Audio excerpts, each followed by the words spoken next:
ఈసారి మీరు ఒకసారి ఆలోచిస్తే నేను ఈ ప్రాంతంలో తిరుపతి జిల్లాకు ప్రత్యేకంగా చెప్తున్నా 2014లో సీఎం అవుతాను నేను ఆలోచించాను. తిరుపతి, నెల్లూరు, చెన్నైని ఒక హబ్ గా తయారు చేయాలని. తిరుపతిలో ఒక విమానాశ్రయం ఉంది, నెల్లూరులో దగదర్తిలో ఇంకొక విమానాశ్రయానికి శ్రీకారం చుట్టాం, చెన్నైలో ఇంకొక విమానాశ్రయం ఉంది, కృష్ణపట్నం పోర్ట్ ఉంది.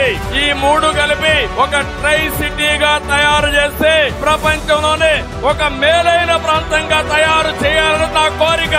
దీన్ని కనెక్ట్ చేస్తూ రోడ్లన్నీ వేశాం. మీరు ఒకసారి చూస్తే తిరుపతిలో ఎలక్ట్రానిక్ హబ్ గా తయారు చేశాం. TCL వచ్చింది, జోహో వచ్చింది, సెల్కాన్, కార్బన్, డక్కన్ అనేక కంపెనీలు తీసుకొచ్చి వెంకటగిరి నుంచి కూడా ప్రత్యేకమైన బస్సులు వేసి తీసుకుపోతున్నారంటే అది తెలుగుదేశం పార్టీ దూరదృష్టి. ఇంకో పక్కన ఈ ప్రాంతాన్ని ఒక ఆటోమొబైల్ హబ్ గా తయారు చేయాలనుకున్నాం. హీరో మోటార్స్ వచ్చింది, అపోలో టైర్స్ వచ్చింది, ఇంకో పక్కన మీరు చూస్తే రిపబ్లిక్ ఫోర్జ్ వచ్చింది. ఇవన్నీ తీసుకొచ్చి 3 సిటీ కూడా అభివృద్ధి చేసి మీ అందరికి ఉద్యోగాలు ఇవ్వాలంటే ఇతను వచ్చిన తర్వాత ఏం చేశాడో ఒక్కసారి మీరే ఆలోచించండి.